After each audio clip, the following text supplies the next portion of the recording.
4.7 재보궐선거 패배 이후 쇄신책 논의에 부심하고 있는 더불어민주당이 오늘 새 원내대표를 뽑기 위한 첫 번째 토론회를 열었습니다. 국회로 가보시겠습니다. 장보경 기자 전해주시죠. 네, 더불어민주당의 새 원내대표를 뽑는 이 경선에는 4선의 윤호중, 3선의 박완주 두 의원이 출마했습니다. 이 두 사람은 오후 2시부터 민주당사에서 진행된 첫 공개 토론에 참석했는데요. 윤호중 의원은 모두 발언에서 올해로 민주당과 함께한 지 33년이라며 빠르게 당을 혁신하려면 원내대표는 유능하고 경험이 있어야 한다고 출사표를 던졌습니다. 박완주 의원은 건전한 토론을 저해하는 강성당원의 과도한 압박에 대해서도 이제 당내에서 토론해야 한다며 모든 당원의 목소리는 소중하다는 입장을 밝혔습니다. 토론회는 의원들의 미리 낸 질문을 뽑는 형식으로 진행이 됐는데요. 조국 사태가 선거 패배 유인이 됐다는 지적에 대한 입장을 묻기도 했습니다. 윤 의원은 2030 청년층의 비난도 샀고 당이 대단히 힘든 어려운 과정을 겪기도 했다는 것을 부인할 수 없다며 그러나 지난해 총선을 통해 충분히 평가와 심판을 받았다고 답변했습니다.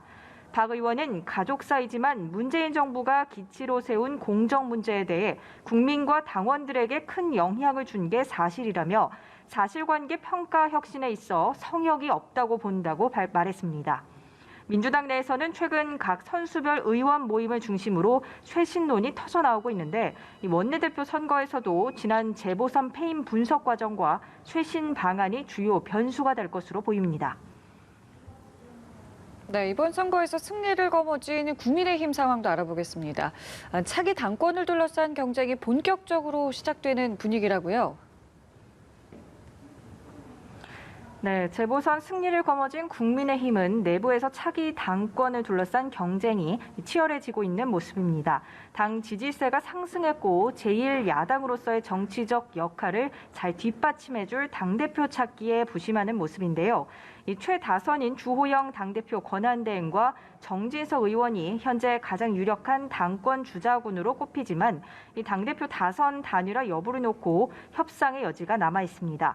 초선들도 이참에 새바람을 보이자며 당대표에 대한 의지를 숨기지 않고 있고 일각에서 김종인 재추대론도 사그라들지 않고 있습니다. 이런 상황에서 당내 최다선 의원 중 한 명인 서병수 의원은 차기 당대표 선거에 출마하지 않겠다고 선언하면서 다른 중진들의 불출마도 촉구하고 나섰습니다.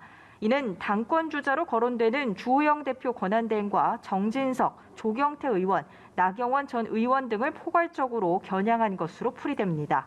국민의힘과 국민의당과의 합당 성사 여부도 관심입니다.